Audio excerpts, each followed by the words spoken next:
Welcome to the Extra Innings Podcast, the biggest little show in sports. I'm your host, Mike Shepard. It is indeed a pleasure to have you here with us today as we talk softball. That's right, Minority Softball Prospects is the name of the game for this episode. And as per the usual, I can't do it by myself. I got to bring in the strong team to help me come in as we break down everything collegiate minority softball prospects has to offer. First, we're going to start off. Let me go ahead and bring on, as per the usual, the man himself, founder, CEO of Minority Prospects, is Mr. Alex Wyche. CEO Alex, welcome to the show, baby. Let's go, baby. Let's go. All right. Now, we only got him for a short amount of time tonight. He's going to step in, say hello, have a quick discussion with us. But we need that. It is the president of Minority Prospects. We're going to call him Prez from now on. Reggie Hollins, what's up, Prez? Yes, sir. What's up, Mike? Hey, we're going to go ahead and jump right into it. I'm doing good, Reggie. Thank you for asking, man. Listen, it's Minority Prospects, episode 7. We've been rocking and rolling, coming off of the heels of a very, very good Coaches Clinic 2026, Minority Prospects Coaching Clinic. 2 different sides in this coaching clinic, the baseball side, the softball side. Here's what we know. Over 150 coaches in attendance. Mm-hmm. Everybody walked out of there with some type of knowledge, including the clinicians. Learned something different. Impact was big. That's the type of thing that we're talking about. That's right. But tonight we're talking softball. Alex, you birthed this whole movement. It's your brainchild, your baby. How did this MSP part, the minority softball part, come to play? You know, when we started softball, we was 3 years into the baseball side. Softball just kind of appeared. We had a partner of ours, which was the Player Alliance. They wanted to create this master for softball team. And we was like, shoot, if we can do baseball, let's try it on softball. So when me and Reggie was going back and forth, and we was gonna bring on somebody else, lucky to be his nephew, Cam. We was like, hey Cam, go try to find these players just like we do baseball. Let's DM these players, these best players in softball, and see if they want a free trip to Seattle and and match up and play and be some of the best players in the country. So when we did it, man, we weren't getting nothing, man. I tell you, but we was in trouble when we read. Yeah, it was tough, man. The ladies are different. You talk about we're all fathers. We talk about our daughters. Think about it. You're gonna be protectors. So it was very difficult. Yeah, it was difficult to get those girls invited and understand that, hey, we're here to support you. Got the free trip to Seattle in the All-Star game, All-Star weekend. You're going to be able to see the baseball events and play some of the best softball in the country. And for free, they couldn't believe it. Yeah, so we like had a hoax. So Cam started working on trying to call people. It was tough. Reggie was calling people. It was tough. So we we put our minds together and we had to make it work, man. And those girls, one by one, started making it work. And it might be the best softball team ever assembled for Black girls, man. We went in that tournament, and we didn't lose a game. We won that championship. We beat them so bad, Shep, they ain't even invite us back the next year. Probably outscored on the weekend. It was almost like 80-2. Oh, like only gave up about 2 to 4 runs on the whole weekend. It was a dominant fashion. Were they playing against top-notch competition, or was it some chicken wings, as Alice like to say? it was competitive competition, man. This team was just that good, man. I think this team was that good. Anybody in the country, man. It was mostly all D1 girls coming in and competing and really dominating the space, man. It was the first time ever somebody seeing that space, man. So from that event, we just started creating events like we did on the baseball side to the softball side. And one of our biggest events that we do is the HBCU All-Star game. So we brought in softball, man. And with softball, I got to tell you the truth, man. I'm a baseball guy. I coached a little softball in high school, but man, that energy is different, man. Those girls, when we put them in that HBCU All-Star game, man, if you look at that video, man, they swag surfing. They having fun. It just was a different vibe, man. We couldn't stop it. So now if you look at baseball, now if you look at softball around the country, everybody's doing a clinic with baseball and softball. Everybody trying to get in the softball space, but we know who started, baby. We know who started. It was us.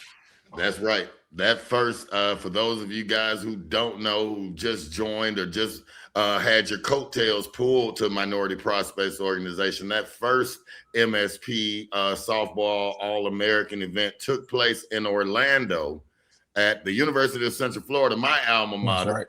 That's right. And when I tell you that it was my first real taste of the MSP Minority Prospects experience, and I was completely blown out of the water.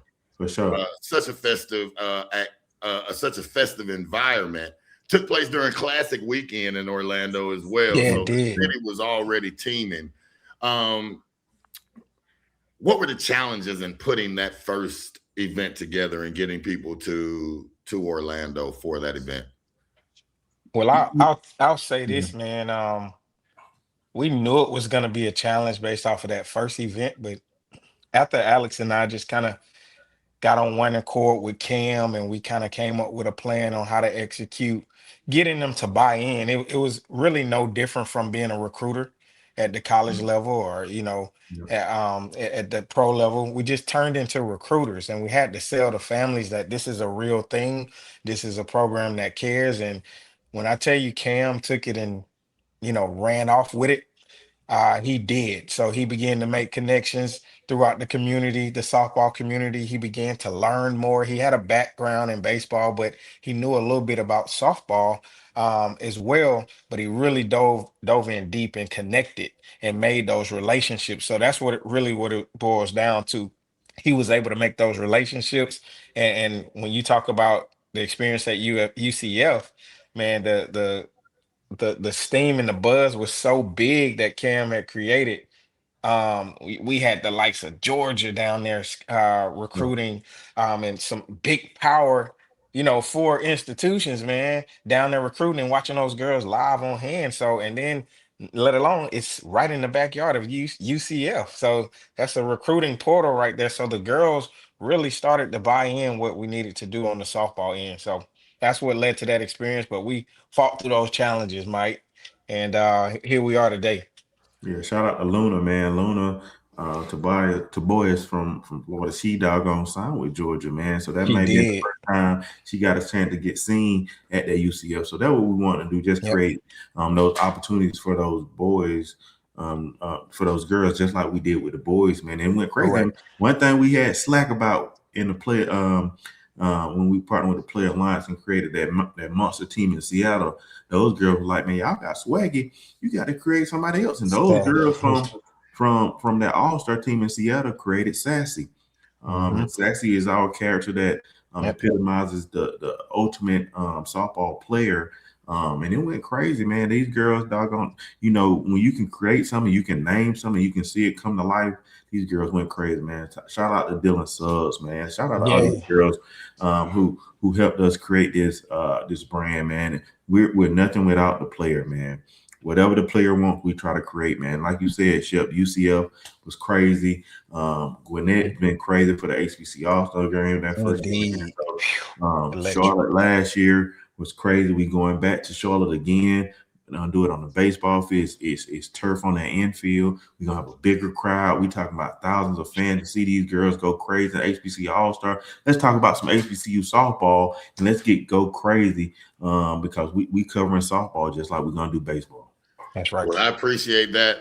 We are definitely about to move into this discussion on the Southwest. And again, before we get away from that, just one more quick tidbit. Shout out to Florida Citrus Sports. That relationship that was you guys huge. Cultivated, that was hugely impactful. And just so the people know, Minority Prospects for this MSP took some of the best girls in this program and were featured in front of a crowd of 75,000 that were there for the FAMU Bethune-Cookman football game in the middle of football season. That's right. And just received an enormous response for being there in the building.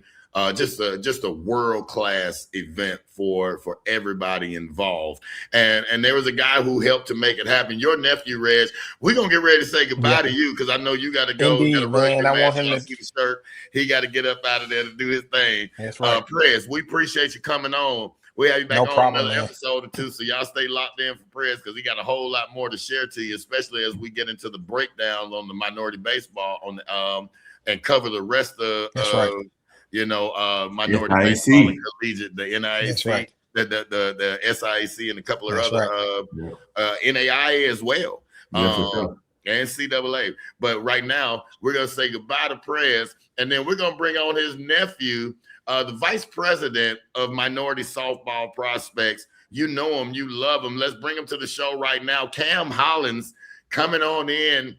Cam. Big man, as always, man. Nicest guy you want to know right here. Sure. As he shoot it up for him. My man Cam, welcome to the Extra Innings Podcast. Your first time.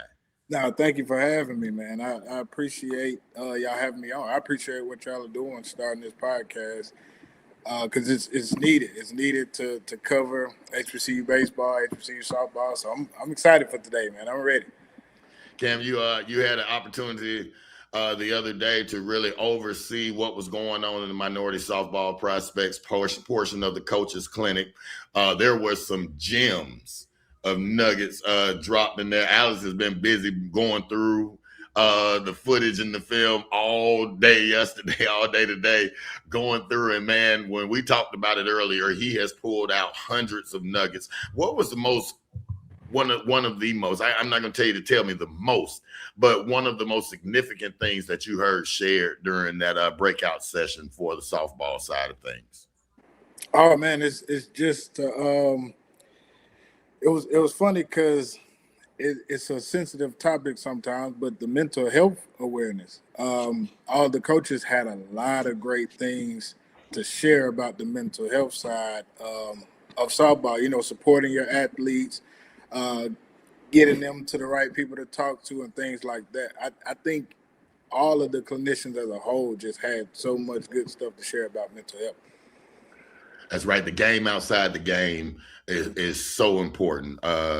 The livelihood, the wellness, the mental wellness of these young ladies as they approach. And people don't understand the stresses a lot of times of being a collegiate athlete. They see these college kids out here. Alex, you were a former collegiate athlete playing baseball at Armstrong. A lot of times people don't understand the pressure that these student athletes can have on them. How important is it to you that situation, that topic came up during that coaches clinic about the softball side? I think it was super big, man. Again, the baseball side is a whole different world than the softball side. And as we know, I got 3 girls, man. The girl side is different, man. So it's some things guys can't talk to girls about. So having coaches able to explain stuff. We had Tiffany Johnson, a former Georgia Tech alumni, she's over in Charlotte in the educational realm that works on different things like that with psychological help, with NIL, different things like that. Then we had one of the best softball players ever, Rhea Taylor, a gold medalist, and also a 3-time collegiate league All-American there, to give her spiel, man. So it's nothing like a woman's point of view and able to connect those points with those parents and those coaches to ask to put them in a better space, how they can serve those women. I think the biggest point that I had, I'm gonna post it later today, probably just making every girl feel like they're wanted on that team. It was really big when they was talking about that. It's something that I heeded to being a coach. Even the person on the bench, making them feel special. The person who giving out the water, even if they're not that good, they got something that's gonna serve that team to be successful. And all that, rolls out into that mental health part, man, and making everybody feel wanted, making every parent feel like their kid is doing the best to make sure that team win, man. So, man, shout out to we're gonna bring on Run. Shout out to Cam. Shout out to Reggie. I think that softball portion was just as big as the boys portion. Them coaches didn't want to leave, man. So shout out to They didn't want to leave. I can tell you, we had the men's side emptied out, and the chairs were folded up and on the back of the truck, and they were still going hard on the softball side. The staff was ready to go home, and boy, they still had more information to discuss. Coaching. And I tell you what, it is. Cam, I have to applaud you because that type of attention speaks directly to the efforts that you and this next gentleman that we're about to bring on have put in. We can't give y'all the biscuit. The breakdown is the biscuit. We can't give you the biscuit until we got the last piece of chicken dinner on here now. So we're going to get the 4-piece going. Let's go ahead and bring on our other guest, Ron McGhee, who's Director of Operations for Minority Softball Prospects. Ron in the building. Ron, what's going on? Yes, sir. How you doing, man? Appreciate you having me on. I'm in here, man. We are doing good. Thank you for joining us. Now we got Alex, Cam, Ron, and yours truly on here. And Ron, tonight we are talking about the breakdown, college breakdown as it pertains to HBCUs. So we're doing the HBCU college breakdown. Now, this is not to diminish the efforts of, all the wonderful minority players that are playing at the Georgias and the Auburns. And, just in November, we saw 2 that are headed to Texas A&M and various other stops along nationwide. We're not focusing on them tonight, but we're not diminishing them because we got shows that we're going to lift them up. We'll see them later. Feature them, spotlight them, and bring them on here because we know they're doing some great things. But tonight it's about historically Black colleges and universities. It's about the breakdown of what's going on in our community at our universities that we have a strong vested interest in. So we're going to start it off with the SWAC. That's the D1 side of things. So we want to start it with them, highest level of HBCU softball. And we're going to give you the breakdown. Now, CEO Alex, my man Alex is going to get the deference on this one. We're going to let you go first, Alex. And we are talking SWAC. We want to keep it brief, guys. We want to give it the breakdown. Let's talk about who it is, what they're bringing to the table as far as key players, coaching, how that's going to differ from last year, and what your expectation is for the kids and that program for this season. That sounds good? Let's do it, man. Hey, I did my research. I'm not just a baseball guy. I'm a softball guy also. I'm a players coach, so I always know about the players and the coaches, man. So I did my research, making sure I'm fluent on the softball side. So when we talk about this SWAC, it was one of the biggest rivalries that I've seen. I think it's going to be some Cam and Run, man, for the next couple of years. Jackson State versus FAMU. Because I seen the interview. I got to post this interview, man, with Kevin Montgomery, man, back-to-back SWAC champion. He was talking crazy. I said, Bill, my dog, man, you talking about like that? I might have to come see you. But we'll be in Jackson, Mississippi in 2 weeks, man. Got them checking out Omar on the baseball side. So we're going to check out the softball side also. But, man, shout out to Jackson State University going back-to-back in 2025 and winning the SWAC tournament championship over FAMU with Kevin Montgomery. So shout out to Kevin Montgomery. We'll see who y'all run and Cam, who y'all predictions is in just a second. Who's going to win it, who's going to come in second place, and who are the top players that you guys like. But shout out to Montgomery for back-to-back championship. Can he three-peat? We will see. Man, then we're going to talk about Miss Bill, man, at FAMU. First year in from a high school coach. Winning state championship back in that Florida, man. Shout out for them giving her opportunity at FAMU to dominate and have fun. She won on her side of the conference on the east side and won that side, and then she made it all the way to the championship, man. So FAMU is gonna be a team to beat, to try to beat, man, in these next couple of years, man. I think Bill is gonna be, one of the top coaches in the country in the Power 4 side or the other HBCU side, man. We'll see how long they can keep him, man. Hopefully, FAMU, Roy, our cameraman, hopefully FAMU got enough money to keep him. I don't know, man. FAMU running a little tight, man. They had to pay that basketball coach over there last year.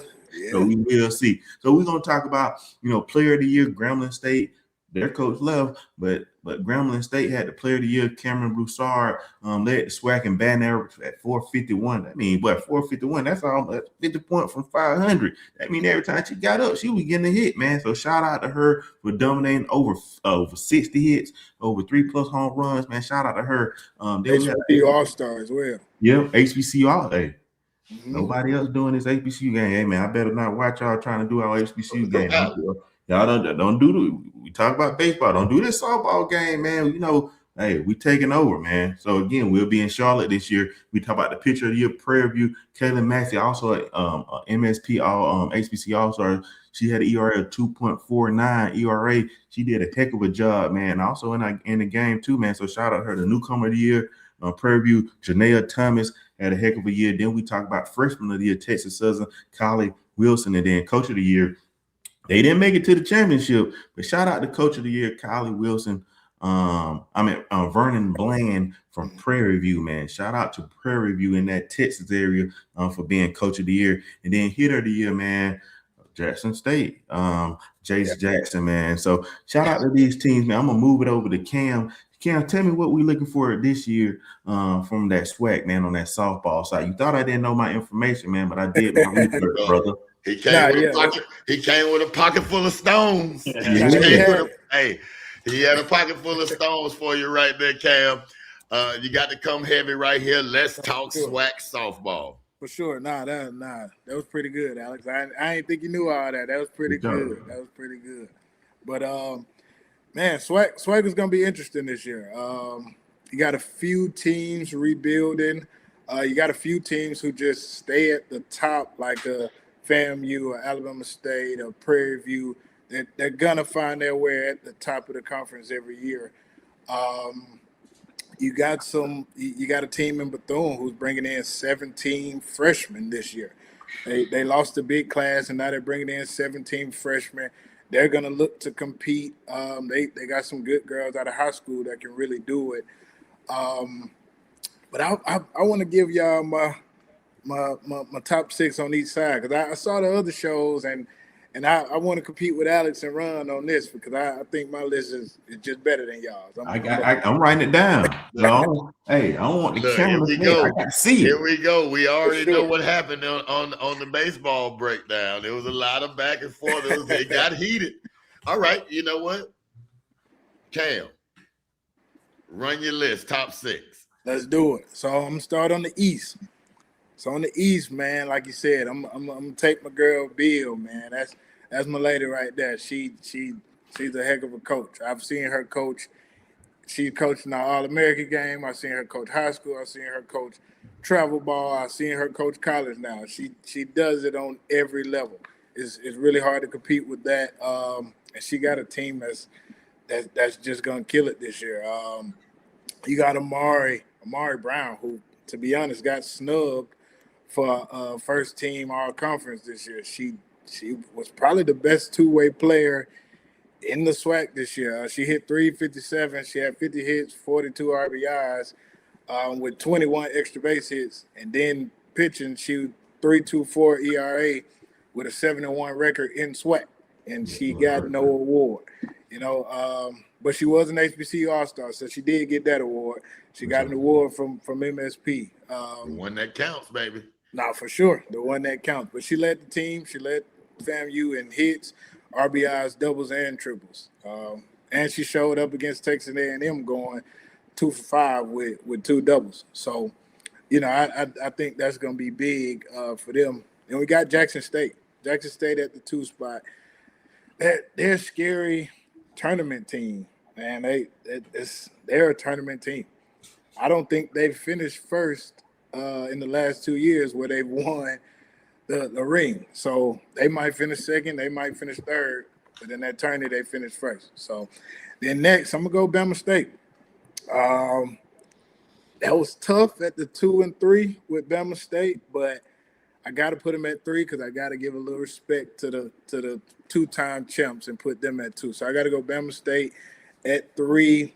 They started off a little rocky last year, but they picked up heavy at the end and started winning games. and they were a game away from the championship against FAMU last year in the tournament. So I'm going to go them at 3. Then that Bethune team, 17 freshmen, going to be really tough, but they got some good freshmen coming in. Those freshmen can play. I think they'll be a really good team and top of the SWAC next year and the year after. I think they'll be really good if those girls can, continue to learn each other and coach can retain those girls. And then you got A&M. They're in the rebuilding stage. This is year 2 for Coach Daly. So they're in the rebuilding stage right now. Lost some girls to the portal, then also lost some key seniors. So that's tough to rebuild from. And then Mississippi Valley. Mississippi Valley is in a rebuilding stage. This is also, I believe, year 2 for Coach Reddick over there. And she's just trying to figure some things out. So let's jump to the West, man. Prairie View number 1 in the West. It seemed like every year they're number 1 in the West. So I can't say they won't be. They just added Kayla Adams, which is top 3 pitcher in the SWAC. She just transferred in from Pine Bluff. So that's going to be huge for them. Then you got Texas Southern. Texas Southern was good last year. They had young Kylie Wilson, that you just named, which was the freshman of the year. They had Lene Carr, who was an HBCU All-Star as well, and she'll be back for her senior year. So I think they'll do great things. Grambling. I have Grambling next. At the 3, Cameron Broussard, she's player of the year. I think Coach Matthews is going to do some good stuff. Then at the 4, I got Southern. Southern's always that team they're there. They're going to make the tourney. They're going to compete well, but they just can't pull out that win when they need it in the tourney.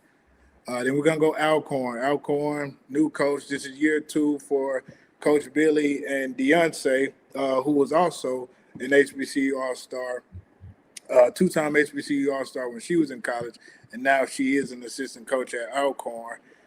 And then UAPB, who's also trying to rebuild. He's bringing in good girls every year, but he did just lose a big piece in Kayla Adams. So that's going to be tough to try to replace her. And so that's my list, man. Let's see what y'all got. Yeah, I like the way that list sounds. Ron, how you like? Did the list sound all right? You got something similar or no? Let's just say what you think. It was good or it was all right? It was all right. Alan, what you say? Oh no, I'm gonna let Ron expound on it. Then I'm gonna give my favorite and my runner up. That's what I'm gonna give. Okay, before we move to Ron, Cam, one last question, real quick. If you got to name a sleeper, East and West combined, a sleeper out the SWAC, who's your sleeper? I got to go Alabama State. I have to, because Camise is going to do what she does. She's going to find a way to win. She's going to find a way to get that team back to a game before the championship or in the championship. I wouldn't be surprised at all if Alabama State was to win it all this year. I wouldn't be surprised. Just because that's their culture. That's the culture she took from FAMU and also took that to Alabama State, who already had a winning culture. So it wasn't too tough to kind of coach these girls up to win. Then also Janaea Mobley, shout out Janaea. She was also an HBCU All-Star of ours. That's now an assistant coach at Alabama State as well. But yeah, that'll be my sleeper, Alabama State. Okay, Ron, we've heard Cam's break down his top 6 from each side of the SWAC, East and West. What do you have lined up? So far, for the East, I'm gonna start with the East, man. I have, of course, FAMU at the top. Coach Bill, she's a heck of a coach. You know what I mean? And aside from what Coach Montgomery said last year, I definitely think you have to have some type of coaching ability to lead these girls back to the championship and some type of style for them to be able just to get there in general, So I got them number 1. Number 2, I have Alabama State. I think Coach Camise Patterson is going to really do some things this year, and she's added her own core, which she's brought in. So I definitely think that'll add. They started a little slow last year, but they picked it up, man, and they went on a win streak, and they kind of took over, man. Fell short a little bit, but I think they're going to come out swinging hard. For third, I have Jackson State. It's probably a shocker to some people, but they're repeat champions, of course, 2-time at that. But I think they'll fall third this year. I have Bethune up under them. They always find a way to get it done. You know what I mean? They come together. They have great chemistry just based upon the SWAC tourney I attended last year and saw some amazing softball. So to see them and they put ways to get it done, I think that'll be very important. Under them, I have Alabama A&M, and I also have Mississippi Valley. I think they're trying to figure things out. And, I think just need a little bit of time to get things together. Now, I'm going to go to the West with the addition of Kayla Adams. Good God Almighty. She's dominant force to, for her to miss the whole April and still have 119 strikeouts over 104 innings pitched. I think that is crazy. That's amazing. And, I definitely think Prairie View has a special piece, especially with them being known for hitting. I think that says a lot adding Kayla Adams. Now you really give yourself a chance to probably take it. I'm going to go for number 2 on the West. I'm going to go Texas Southern, man. I think they have some great pieces. Kylie Wilson, Lene Carr, just to name a few, or Garcia back there behind the plate, controlling the game. I think they play a big part in sports, especially of them getting a little bit more experience and getting a little older. So now they know how to handle certain situations. Next I have Grambling. Of course, you have Cameron Broussard. She definitely took over last year and even went crazy in the SWAC tournament. So I think that was huge. You know what I mean? They're definitely going to need her this year. And with the special addition of the catcher from Alabama and A&M, she plays very well and very active behind that plate. And, we all know, in order to win it, you got to have a good catcher, a solid catcher to control the pitchers, in time. But I'm going to go Southern under Grambling. I think Asia George, I think she'll step up and be a big part this year and kind of take that role and, show these girls what it's like and what it's done. And, of course, a former MSP All-American. Alcorn State, I got them under Grambling. Under Southern this year. Olivia Miller, again, another former MSP HBCU All-Star. She killed it last year. Ran the table and did her thing as well. And they also have a transfer who I think could be a big part of it. Allison, she hit 15 bombs at Garden City Community College. I think that'll be a big part to their lineup. So, give them a chance. And finishing under them, I have Arkansas Pine Bluff. Like Cameron said, they're trying to figure things out, and they lost a huge piece that kept them in a lot of ball games, in my opinion. So that's just where I'm at with my top 6 on both East and West. All right, we heard it. Ryan, who's your sleeper? My sleeper, I'm gonna go Texas Southern, man. Texas Southern, they have some more experience, and they have some girls, man, who can really put this thing together in key pieces. You have Kylie Wilson on the mound, on the bump of the circle, but then you also have Garcia behind the plate, who's, I dare you to run on her. You know what I mean? And Carr in the outfield, she makes plays, man, and, she's not afraid to go ahead and lay out and do what she has to do for her team. So I see them as my sleeper. All right. Thank you for that. We got 2 lists in. Alex, I see, I know you've been doing the research all day.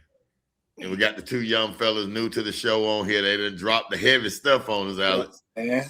They done dropped the heavy stuff on us. We gotta come to the big dog now. Big dog, what you got? I'm just gonna get a winner. I ain't got time to be going down that list of people who's gonna lose. I want the people who gonna win. So I got to ask everybody. I know y'all be a fan. Y'all gonna go with FAMU. I think from the research, I'm gonna throw a Hail Mary. You know what I mean? With Adams coming in at Prairie View, I'm gonna take Prairie View gonna win it all. Yeah. You know what I mean? I say Prairie View versus FAMU. And I'm gonna go Prairie View, man, with Adams on the mound, man. I got to go with her. Big addition with already a good Prairie View team. So I'm in Houston. I stayed in Houston for a second, man. So I'm gonna go with Prairie View. So I got to get everybody who's gonna win it, man. Y'all went down a list, man. What you got? I got Prairie View #1. That's who I got. No, actually, I was talking to Ron about this earlier, man. I think I also got Prairie View, and this ain't a shocker. Also, I talked to Bill about this too. I even told her that to her face. I said, Prairie View, man, they adding Kayla. It's gonna be tough. They can swing it. They can swing it every year. It's almost 10 years since they've been swinging since 2018 when he won his first one. They've just been that team that's just they can do it. So Prairie View not crazy to me, man. I got Prairie View, FAMU championship. I think I got to take Prairie View as well. Ron, who you got winning it all? I got FAMU, man. I got FAMU taking it all. I think last year for them to get that close, especially with a first year coaching, Coach Bill coaching at that level, and for them to get that far, man, I think that was huge. You know what I mean? I think Zoriana Hughes, a step up for him, and of course, becoming that dominant pitcher she was definitely her freshman year. And for Amari Brown, I think she's definitely gonna swing it as well. So, all right. Well, I'm gonna go ahead and go on record and put mine in here, and I know this is gonna make a lot of my in-law family in Tallahassee mad. And my wife might hear this one coming out the studio right now and run down here and ask me if I'm crazy. But I'm gonna go with Prairie View as well. Yeah. And the reason I'm gonna go with Prairie View is definitely for the same reason that you talked about, Cam, with Kayla Adams coming over. But the reason being is because Kayla Adams has seen these batters in the SWAC. She has gone up against them, and she has held an advantage. 119 strikeouts with just 2/3 of the season played as opposed to the full season. Right. That advantage right there, we're talking sub 3 ERA. And if you watch her clips, her rise pitch is you might be able to find 7 or 8 rise pitches in the nation that are moving like hers with that type of speed. So I'm going to say that they're going to ride that momentum. Prairie View will ride that momentum into the championship game. The one thing that I do disagree with you guys on is who they're going to play against. I don't think that it's going to be FAMU that they're playing against. I really, really see something energetic out of that team from Montgomery, Alabama State, the Hornets. I think that the culture of that school coming into this spring, the electric atmosphere on that campus right now, especially with your baseball team doing well, I think they're going to ride that momentum and shake up a lot of people. So I'll call them my sleeper to get there, but I don't think that they'll have what it takes to take home that trophy. Gotcha. No, that's a good pick. Good pick. No. absolutely. Now, we've talked about some of the players. We've talked about those finishes, the standings, how everybody thinks it's going to play out. Alex, talk to me about those things that you really think makes this Prairie View team, aside from the addition of Kayla Adams, what makes this Prairie View team such a good team in the West? It's one thing with me, man. It's hidden. I don't care nothing about nothing else. You know what I mean? One thing, if you swing it, and you got a dominant pitcher on the other side that can help you out, man, that's the difference between baseball and softball. You got somebody that can go multiple games. And then once you get, shout out to Gremlin Baseball, once you get in that playoff, it's all about them bats, man. You know what I mean? So, man, with a dominant arm, so them bats can get hot at the right time. I got to go with Prairie View, man. So I got to see who can upstand those bats, man, in that series in that time frame, man. So if they can get hot at the right time, you know, I'm gonna go with Prairie View. But I can't say nothing about Bill. Bill's a dog. She was in All Coaches Clinic last year. She's been an All-American game coach, man. So I know she's a tough person, gonna be tough on that team. And then again, bro, we can't got them diminish Jackson State, man, back to back, man. So I know my boy, he rolling over at home right now. Got that thing. Well, he's not gonna go three-peat, man. So well, my next question was gonna be to Cam. Cam, you had Jackson State coming in at third in their division, even after second. Second. Ron got him third. Ron had him third. Yeah. Okay, you had him second, Cam. What does that Jackson State team need to do to boost themselves and win that third championship in a row? Man, I think they just gotta continue to play well in that tournament. It's something about that squad that just turns up in the tournament. Like they play well. They put bat to ball. They find gaps. Like they got the hitter of the year, Jace Jackson, who hit 426 with 55 RBIs and 6 bombs throughout the year. And then she gets in that tournament, she does the exact same thing. And then you have Kalia Gibson, who was also snubbed for all conference, who hit 444 with 62 hits and 50 stolen bases, and no all conference awards. And Brooklyn Morris was the pitcher who really stepped up for them last year. She got the attorney MVP, and she stepped up for them last year, and she was great in the tournament, and she just gave her team a chance to win. And when you can swing it like they can, it gets a little easier. Well, it's going to be exciting to watch, just like on the men's side with that SWAC, where the top 7 teams in that SWAC on the men's side were pretty interchangeable, and all of them have a chance. I think that we can all agree that even going into this SWAC championship for the softball side, there are going to be 5 to 6 teams that when we get to that tournament that are going to be vying for that championship trophy and bringing thorough programs to the field. Now let's turn the page a little bit here, and we're going to talk Mid-Eastern Athletic Conference, the MEAC. Let's talk MEAC softball. And Ron, let's start with you right here on the MEAC softball. Let me get your list of how you think that MEAC ranks this year on the softball side. I definitely think the runner-up last year with South Carolina State, they really fought. We have MSP All-American Taylor that come through. I mean, was really swinging it. You know what I mean? But for Howard to kind of take that thing over and bring it home, man, I think that was huge. Unfortunately, South Carolina State lost their coach, but for them to come out the way they did, man, and put up a fight and run the table kind of on that, unfortunately for the championship game, but to come out swinging like they did, I think that was huge, man. That was really big of them. So I definitely, I'm going to go to Alex's route, CEO Alex. I'm going to go his route, man. I'm going to just go to winner.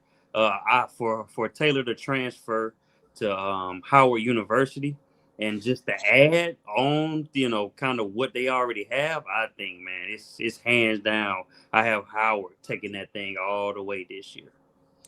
All right, so Howard winning the MEAC. Cam, what do we think? What? If you want to just give me a winner, you can just give me a winner. If you want to give me a breakdown on what you think is going on, please run me down your list. Yeah, I don't want to just give you a winner. I want to break it down a little bit because Howard is the team to beat for sure. They added the player of the year to an already. It's KD to the Warriors. So it's tough, man. That's going to be really tough. But that Norfolk team is very sneaky. And they just added South Carolina State's coach, who had her team in the as the runner-up last year, who was coaching a Taylor Ames Alexander. So that Norfolk team is going to be really sneaky. You got Queen Edmonds, who was also an HBCU All-Star. She's going to do it. She's going to do it every time. But then you have a Delaware State with Kristen White. Kristen White on the mound, she lights out on the mound. They also have another HBCU All-Star. I'm sorry, a high school All-American who's there, and Meshawn King, who swung it very well in the tourney last year. But overall, I do have Howard winning. I just want to make that clear, but I want to break down why I have Howard winning it. Just because these teams, I don't think these teams will have enough. I think Howard just overpower everybody, to be honest. So then in the 4, I have North Carolina Central in the 5. I'm going to take Morgan State. Then I'm going to take South Carolina State. Then Coppin, and then UMass. That's my boy over there, Robinson at UMass, but I know he's in this rebuilding stage, and he's trying to find players and figure it out. And so, yeah, that's my list. All right. There he is, Howard University, topping off both of these lists so far. CEO Alex, the research, popping off the pen. It's all in the head today. Look at him. It's all in the head. Y'all better think before you talk is what he's telling you right now. Alex, what you got for me? Nobody does the research like me, man. So shout out to Miss Tori Tyson, man, again for winning. Again, you know, it's a different world. I got to go with Howard. You know what I mean? Last year they was 20-1 in the conference. If you go 20-1, that means BTA. I ain't got to say it on camera what that means. If I take out my belt, man, it's the same thing that you know with my boy Michael Irvin, man. But man, you already know what's going on. And then I gotta ask, man, is Taylor Amos? You got the Alexander on the name. Is she the best player in HBCU softball? It's gonna be tough because she won our home run derby in Gwinnett, man, and she was a little chicken wing then. It's crazy how old we are. Because she was young then, now she a grad senior now, and transferring to Howard. So, man, time do fly. She did. That was a big performance that she had at Gwinnett in the home run derby versus some of the best players in the country on the softball side with a crowd more than 1,000 at Gwinnett, man. So, hey, we're doing that again June 5th in Charlotte at Stitt Williams Dreamfield, man. Let's pack it out. Let's go crazy, man. But the MEAC pitcher of the year last year was North Carolina Central, Jaden Davis. She had 12 wins, 3.9 ERA. And then the coach of the year, like you said, Cam, you can't sleep out Norfolk State. You know, Angie Nelson, that was her first year. So this is her second year. She got to come in with some more firepower. I know that Porter got to be hot. Let me stop you right there. Angie just left. She just left, and that's why South Carolina State old coach just came in. She just left this fall. She snuck out of there though. It was no announcement or nothing. She hey, when you that hot, you come in first year as the coach of the year. Where did she go, Cam? She went to UMCB. I can't think of what it's called right now. University of Maryland, Baltimore County. There you go. But that got to be the longest name in school history.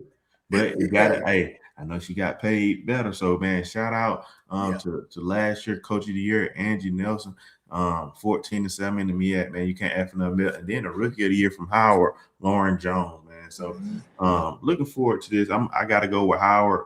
I got to go with Tyson, man, winning it again, especially adding on the best player in the MEAC to me. She won it last year with Taylor, last name Alexander, my first name Alexander. So I'm gonna go with her, man. Going to be what would this be her got to be her fourth year as a MSP HBCU All-Star, man. She in the record. She's gonna be in the record books, man. That's gonna go down in history. Yeah.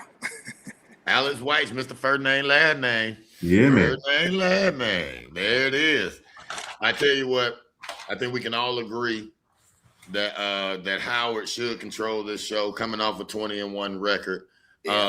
Not really experiencing any hiccups through their whole journey through that MEAC part of the schedule last year. So it'll be interesting to see once they've added more firepower, how dominant that team has the potential to be this season.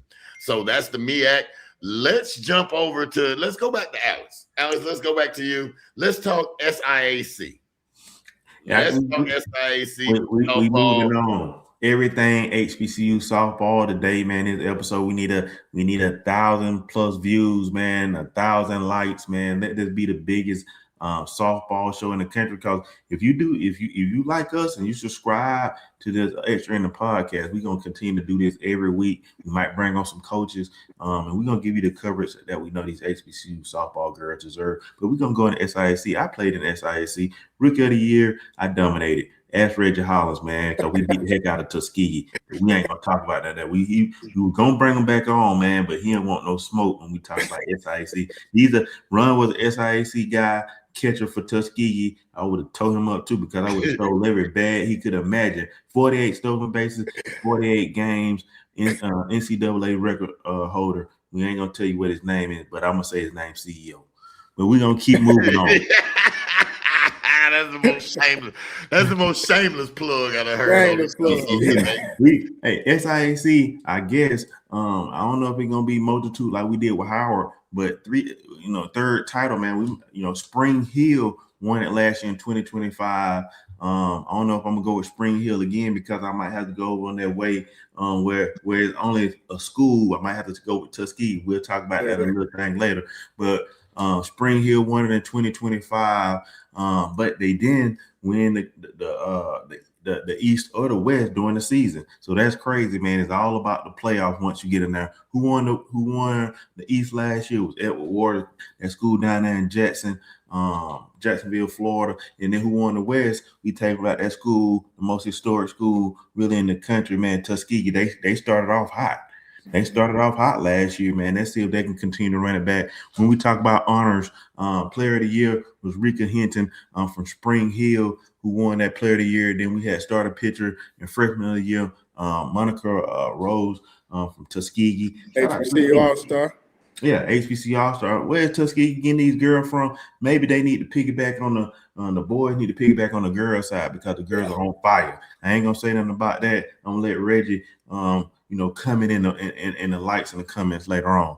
Relief pitcher of the year from Fort Valley, man. I got family in Fort Valley. They don't have a baseball team, but they do have a softball team. And shout out to Taylor Watson for being relief pitcher of the year. And then they also had the utility player of the year in Tenson Muricks. And then coach of the year came from Tuskegee, Mr. Randall, man. So that's all I got. Let me see where I'm gonna go. I'm gonna satisfy all my Tuskegee. These are Tuskegee people, so I can keep my job, man. And they don't vote me out as the CEO. I'm gonna go with Tuskegee winning this year because they got to win something. Tuskegee on Alex's list. Damn.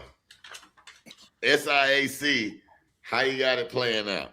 Man, all I got to say first off is Alex made the right choice, man. I'm going with them Tuskegee Golden Tigers as well. Man, it's the home team. I'm always pick Tuskegee. 20-2 in the conference. They ran through the conference, just like we were talking about how Howard ran through the conference. Tuskegee ran through the conference as well.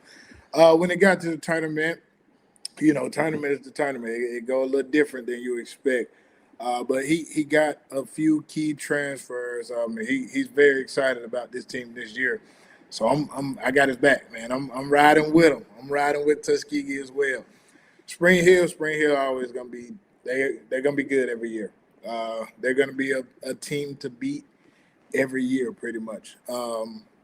Miles is always that middle of the pack team. I'm talking on the West right now. Miles is always that middle of the pack team. You don't really know what you'll get out of them. They'll sneak you in the tournament and knock you out, or they'll go 2-out. That's just how Miles is right now. Lane is experiencing a lot of coaching changes. So when the coaches changes, the players change. So players in and out, coaches in and out right now. It's a struggle.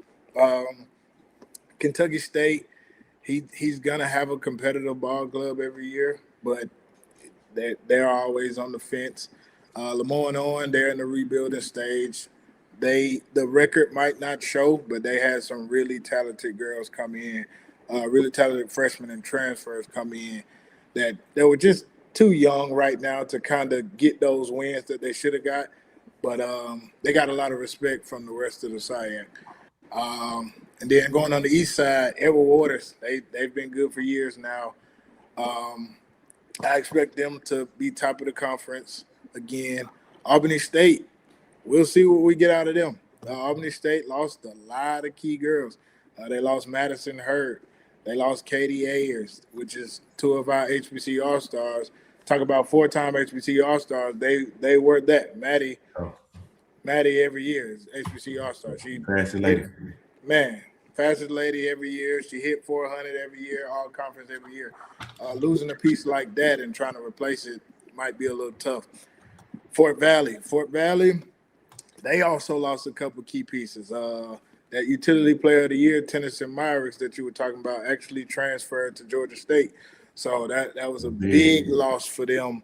And then having Jasmine Stewart over there is going to be big for them, though. She's going to swing it. She transferred from Valdosta State last year. She should have got Newcomer of the Year. She didn't receive that award, but she did receive that HBCU All-Star Award from us. And then you got Benedict. Is it the one that counts? You're going to Yes, hear that every time. Then you got Benedict. That's my homegirl over there, Amari Lawson. This is year 2 for her over there. She got this team who didn't make the tourney the 2 years before. She got them in the tourney last year. So she came from Clark. She was assistant coach at Clark. When they made that coaching change, she transitioned and took the head job at Benedict. So she's doing great things over there. Savannah State is one of those middle-of-the-pack teams that's always on the fence as well. They can sneak you in the tournament. I've seen them do it. Just a team to look out for. Clark, and Nicole Bayana, she brought in a big freshman class. I watched her game last year. We were talking. She said, please don't judge me. Don't judge me this year. This is my first year. I inherited this team. So give me to next year before you start judging. So this year is the year to judge. So we're going to be at them Clark games for sure. Allen also got a new coach last year. And so we'll kind of see what we get from them. We had a couple of HBCU All-Stars a couple of years ago in their freshman years. They had some sophomore slumps. So we'll see if they can come back and produce this year and how they will finish. But I got Tuskegee beating Edward Waters in the championship. Ron, you've heard the two lists before you. What do you have for me? Yeah, man, they dialed in, man. You know what I mean? But I'm gonna give my overview. Of course, I want to start this thing off by my former Tuskegee University grad. I'm going to start off with TU. You know. I want to start that off. You know what I mean? Even though they lost Alexis Thompson and then also the former MSP All-American, as well as the bump in the circle, I would say. Where they lost her as well. It's huge, but just knowing Coach D and who he is and what he's about, he's definitely bringing in top talent across the board, man. And I definitely have them winning it, and then let alone, Monica Rose, man. She rolled, man. She rolled and doing a thing, and you know what I mean. And I definitely think she'll carry that over into the sophomore year. They say sophomore slump, but I think for her, she'll pull that thing through without a doubt. I'll skip to Fort Valley. Who the runner-ups last year, who they faced Spring Hill in the championship. I was out there. Definitely having Jasmine Stewart is going to be a huge piece. And then also they're getting Mariah, who's also was a former MSP All-American down in Houston. Getting her back as well from injury, torn ACL, getting her back as well. I think she'll also contribute. And also she was a big piece in that in the dugout as well. You know what I mean? As a coach, she was a big piece, man, and led them girls to the runner-up. So I think she'll carry over that coaching style on to back being a player and just, man, take them over. You know what I mean? And take them where they know they need to be, and she can carry that over. Now, Spring Hill, good God almighty, player of the year. Oh, my God.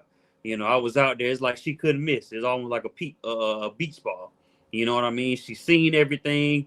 She was hitting it well. I was surprised Fort Valley was still pitching to her. But, at the end of the day, she got the job done and carried over and led them to a championship. And, I think she'll be a big piece. But, of course, Tuskegee, I have them winning it. Edward Waters, like Cam said as well, they were number one. coming out, man, and they were doing their thing as well, man. They were steamrolling. So I feel like they won't fall off much. You know what I mean? May have a little hiccup in between the season, but I think they'll also carry it out, but lose to Tuskegee, in my opinion. You know what I mean? Clark, they kind of rebuilding a little bit. Lost some key pieces, especially on the corners. Definitely, but I think they'll pull it together. I think Coach Nicole, she'll, get them on board and kind of, because she, again, got 1 year under her belt as a head coach, and I think she'll get them where they need to be, just from that aspect. Benedict, losing Tiana Lake, I think that's crucial, you know what I mean? Because she dominated, you know what I mean? And also an MSP All-American, let alone an MSP, not All-American, MSP HBCU All-Star and an MSP MVP that first year at Georgia Gwinnett College. Man, she ripped the ball and tore the cover off of it, you know what I mean? Left us all in shock that whole game. So, that's just where I'm at, just an overview of kind of how I feel and where I'm at. But, of course, with the home team always, with Coach D and Tuskegee University, I think they'll pull it out and learn from last year. Well, we got 3 of them that said Tuskegee to pull out everything. I'm going to go on the opposite side. I'm going to say that, yes, I do agree that the SIAC this year is a 3-pony show. I think that you're talking about Spring Hill, Tuskegee, and Edward Waters. With this weather that we've seen in this preseason, though, I think Edward Waters is going to have a training advantage being able to get out a little bit earlier because they're in Florida. I think they're going to have an opportunity to build that team momentum and camaraderie a little bit quicker than those other teams. I'm going to throw my hat in the ring this year and predict that it's Edward Waters that's going to take it all this year. I think that this is their year. They do what Coach Alex liked. They swing that bat. Yeah, they swing. They swing that bat, and if they can come in swinging that bat, then I think that they're going to give the conference a run from their money. But again, I'm just like you all. I think that between Spring Hill, between Tuskegee, and this Edward Waters team, that is anybody's game. Does anybody have a sleeper out this conference that they want to say something? Real quick, Shep. I'm looking at my notes. I think I got caught up in the Tuskegee hype a little bit. I think my mind, we done did so much for Tuskegee that I done lost my train of thought. We got a flip flop. I think I done went crazy. He about to flip flop. I'm flipping and flopping. I'm gonna go with who won it last year. Rika coming back. I gotta go with Spring Hill, man. Ooh, I'm going with Spring Hill. Hey, record this right now on YouTube. Don't let it get lost in the clouds. Make sure you put my debit down, put my ticket in now. I'm going Spring Hill to repeat. Alex looking at the notes coming in and flip-flopping. Just like a chick I knew back in 62. I was wrong, man. I was wrong. I got caught up talking about Reggie and Ron and Cam. Damn all of them, man. I'm going with Spring Hill. Yeah, Spring Hill on the top of CEO Alex's board. Ron and Cam both with Tuskegee at the top of theirs. I got Edward Waters at the top of mine. Switching gears here. Let's get into another fast edition right now. Let's talk CIAA. CIAA. Alex, we're gonna start with you. Give you a chance to go ahead and tell us what you think is gonna happen in the CIAA this year. I think it may be the easiest conference to talk about, man. I think when you won 3 consecutive with Boise State, I think you got to go with them one more time unless they let the school shut down. I got to go with them, man. Last year they had a player of the year, Lindsey George, 2-way player. It's hard to see 2-way players on the mound and in the field. 3.7 ERA, also batted 324. And then the pitcher of the year came from Winston-Salem, Jayla Thomas with an 8-win record, 3 losses, 2.12 ERA, man. So I gotta refer to these guys, man. But I can't. If it's a 3-peat, I got to go with history and go for a 4-peat. You feel me?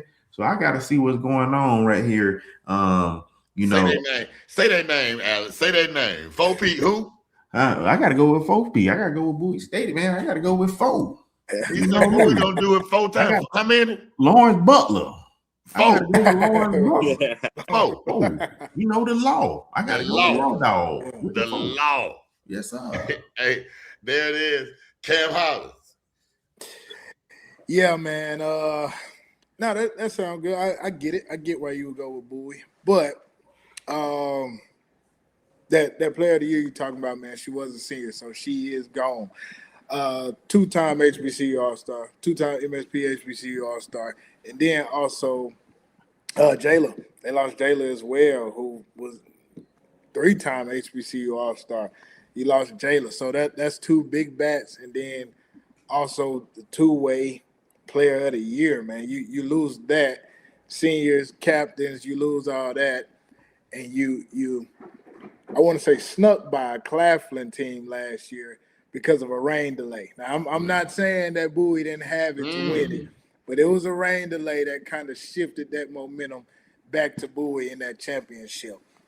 But I don't think either one of them gonna win it.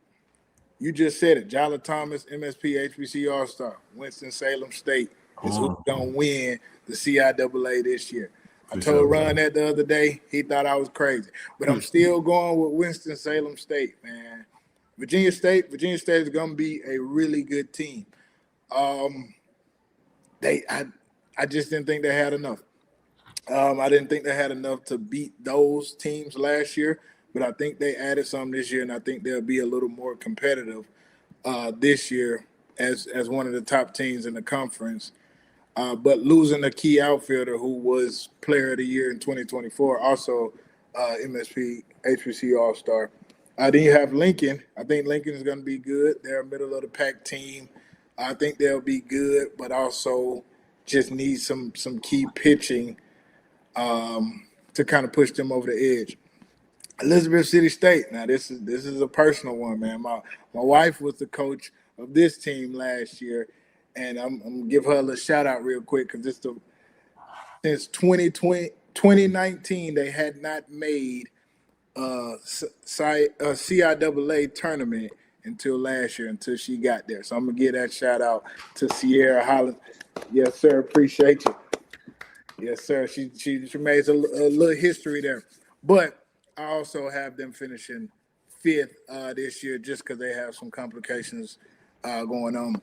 That Bluefield State team is gonna be that's kind of gonna be my sleeper. I know I might be a little early on your Shep, but that's gonna be my sleeper. That Bluefield State team. I know what it looks like. The 2-7 in the conference and stuff. I know it looked bad, but she had like 3 key players get hurt last year, and 2 of them were pitchers. So you know how that goes. So they come back healthy. And she had the rookie of the year last year who was doing it. So I think they can come in and really shock a lot of teams. Then you got Claflin, man. Claflin is Claflin. I think they'll be in the championship or a game away from the championship, but I ultimately believe Winston-Salem State will take that from them. You got Fayetteville State. They're a middle-of-the-pack team as well. That's still building. Shaw is kind of rebuilding as well. They just got a new coach probably about 2 weeks ago. They just got a new coach. So it's going to be a tough adjustment, them coming into this season with about a month, knowing each other. Then you got Livingstone. Livingstone, that's my guy over there, man. He showed major support to us. I think his team will actually be pretty good. Ladies, if you're 2026, 2027, you need somewhere to go that you can compete, that you'll have a coach that look out for you. Go here. Coach has good money to give. That's a shout out because he always supports us. Sure. Then you got Johnson C. Smith, who is in Charlotte, and I hope we can have at least 1 or 2 girls off his team this year to compete in our HBC All-Star game. But also they're in the rebuilding stage. The coach just got over there. He was at NCAT previously, Claflin and NCAT previously as the assistant coach, and now he's over there trying to build that program. But ultimately, Winston-Salem State takes it all. For sure. State of North Carolina jumping out their seats right now. Winston-Salem State being chosen by 2 so far. Well, Bowie Bowie State being chosen by Alex. He said they're gonna do it 4. It's a 4-peat. That's a 4-peat. I like that Winston-Salem State team. Ron, what do you got for us? CIAA action. Oh man, I like Bowie. You know what I mean? I love what they're doing. I just think they lost a key piece in Jayla Hill, who's a HBCU All-Star, of course, and then also losing Lindsey George, who played a big role in their success getting there these last few years, man, and got them rolling. You know what I mean? When in doubt, we know we can depend on you can depend on Lindsey George to come shove it and do what she has to do. But this year, taking it all, man, I have Claflin, man. There's only so many times you can feel like you'll get there and come up short. You know what I mean? You put in so much work, and we all know how that feels. Putting in so much work, and sometimes you come up short. But at the end of the day, you're going to learn from those mistakes. You know what I mean? Or learn from those situations and, get over that hump and do what you have to do. So I definitely have to go with Coach Ricky down there at Claflin. I think they'll pull it out, definitely. No disrespect to Bowie. You know what I mean? No disrespect to them at all. They going to still put up a fight and do what they do because they know how to win. And that's the key thing, having that chemistry and knowing how to win. They'll definitely put up a fight. Going with Virginia State under them, and then also Lincoln as well. I think they'll compete well, and they'll find a way to win games. But I just overall, know this, where it's at. I think they'll learn from that and get over that hump. Definitely. Now Winston-Salem, I definitely like what they have. You know what I mean? They have that young catcher. She definitely can play, man. She definitely can do her thing, as well as the pitching staff, and just Coach Massey over there. You know what I mean? She finds a way to get it done, and finds a way to do things the correct way and push it over. You know what I mean? And do what she has to do. So I definitely have faith in her as well. Fayetteville State and Shaw, I definitely feel like they'll make some noise, but I think it just won't be as much or enough to hang with Winston-Salem and Claflin as far as when it gets to that tournament. And like Cam says as well, having Livingstone, he shows major love, man. And he comes out to our events, talk with the girls that he's eligible to talk with, man. And, I definitely think that if you are definitely looking for opportunity and looking somewhere to where he's going to push you and be, and create and help you be the best player you can be, I definitely think, Livingstone is that place where you need to go and head to. Definitely, Johnson C. Smith, I think they'll be okay. They're figuring things out, you know what I mean? And, just trying to grow as a program as well. So I think, I feel like they'll do some things, but I'm just strong on Claflin right now. You know what I mean? Talking to Coach Ricky, man, and, just getting where they at, and also just being a game, just being a game away. You know what I mean? That plays a big part. And the overall, man, knowing how to win and know what it takes to win, especially as a coach and feeding it down to your players. As we know, everything starts from the head. So I think Coach Ricky over there at Claflin, they'll pull it out. All right. Thank you. There we go. So 3 different opinions, 3 different teams. CEO talking Bowie. Ron coming in, and he's team Claflin. And then Cam coming in with Winston-Salem State. I think, let's see, I'm going to rock with Cam on this one. I think one of the toughest things to do in sport, even for a dynasty, which is what I think Bowie has really, really began to define themselves as, is a dynasty. I think even with that, getting that 4th in a row is an extremely daunting task. And when you talk about just the aggressive nature of softball played by this Winston-Salem State team, I see them riding that energy and that momentum into the CIAA tournament, and I see them holding the trophy up at the end. So I'm gonna put my tick in the Winston-Salem State column. Anybody got a sleeper in this CIAA that they think? Reggie, you already told us Cam, you already told us who your sleeper was. Sure. Bluefield State, Coach Hollins, man. Shout out Coach Hollins. Bluefield State, the sleeper.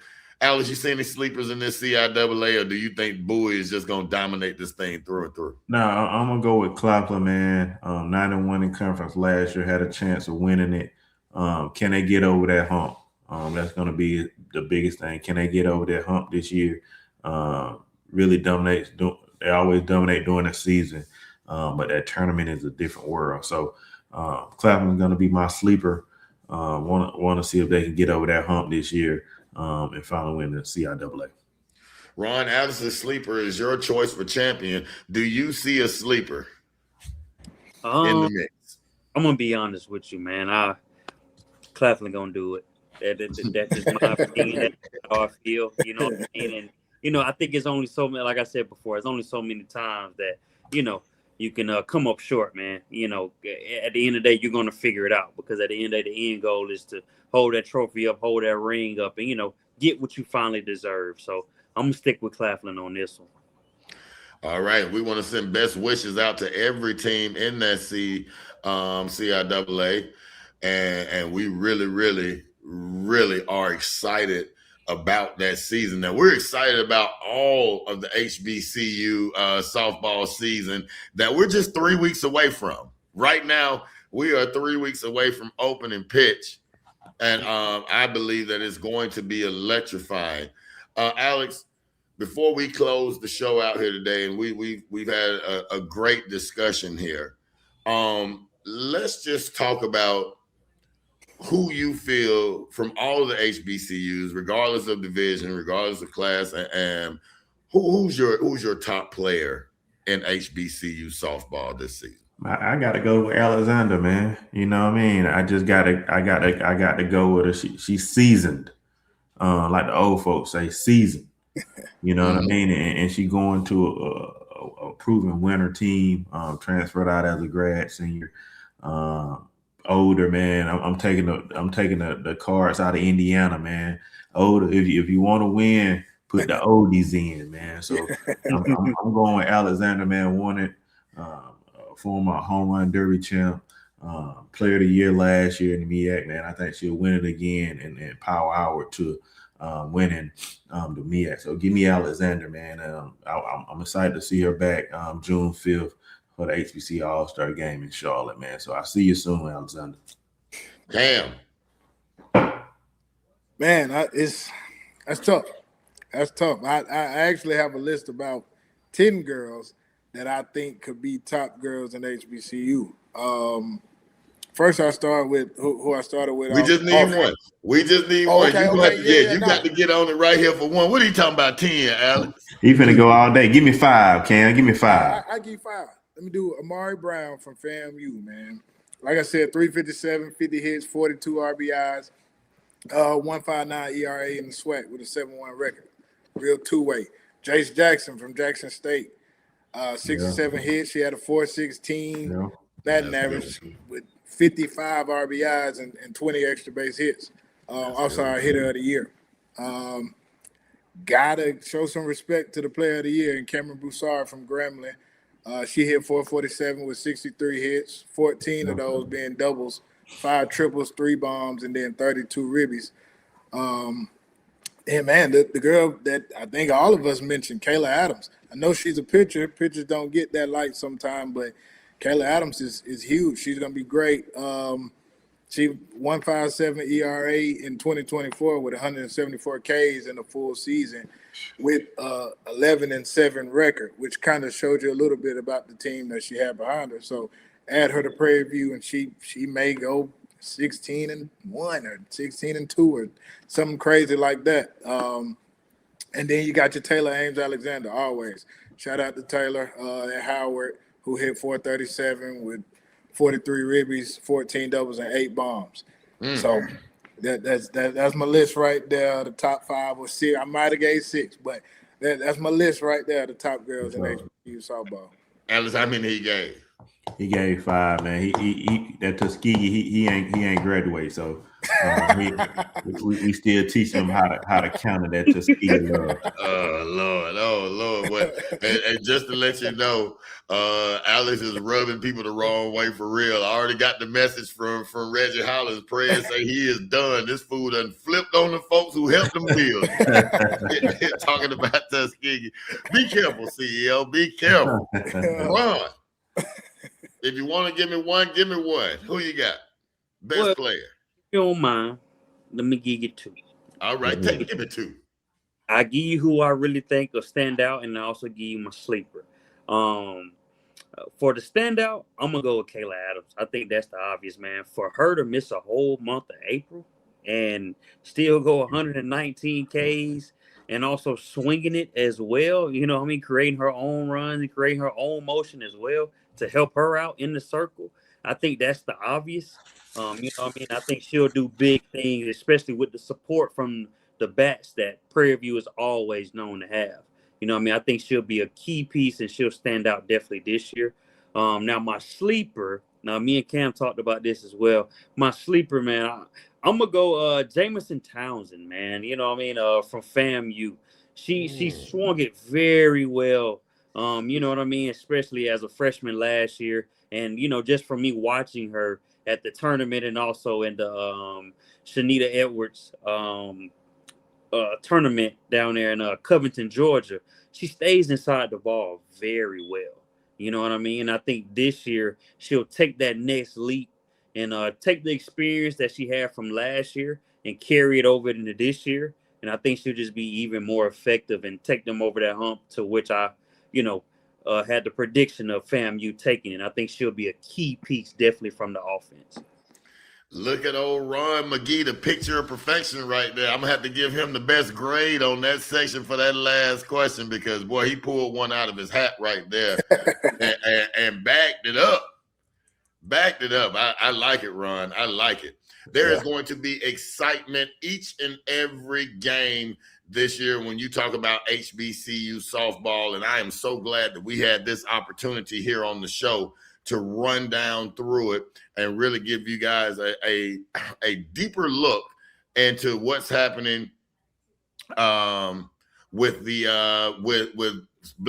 our minority prospects in black softball, black baseball. Man, it's going to be extraordinary as this season gets ready to go. Cam, final thoughts about the season. About HBCU. Man, softball season. Yeah, I think HBCU softball is on the rise right now.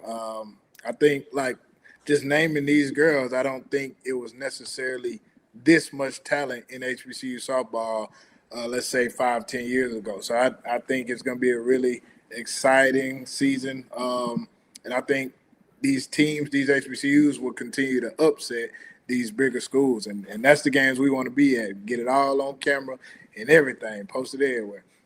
That's right. Ron, final thoughts? Man, I'm excited this year. You know what I mean? I definitely think Coach Montgomery lit a fire under the whole SWAC in general.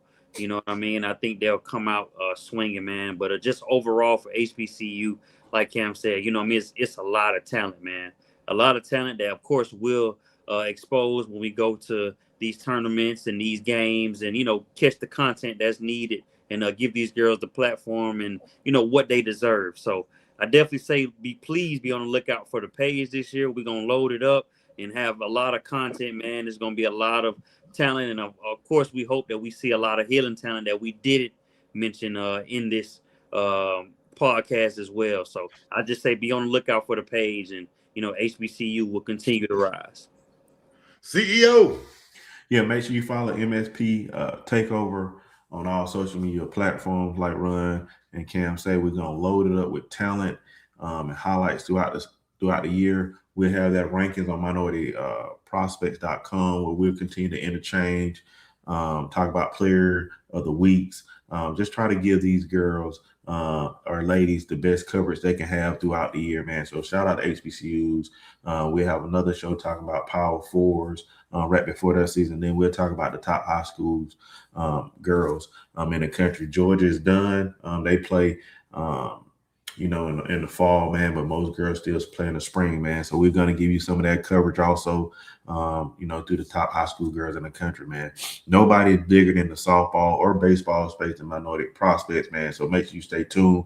Extra Innings Podcast, the biggest in the world. And make sure we get ready for the 4th annual Minority Softball Prospects HBCU All-Star Game in Charlotte at Stitt Williams Dream Field.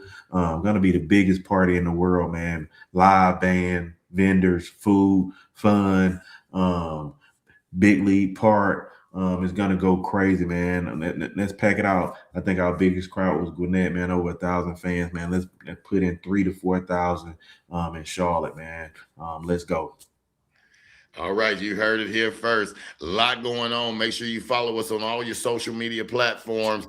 Stay locked in because we're providing you the best in HBCU minority softball prospects all season long. So on behalf of my brother Cam Hollins, Ronald McGhee, CEO Alex, this has been another great edition of Extra Innings. We thank you for tuning in, and we'll see you the next time.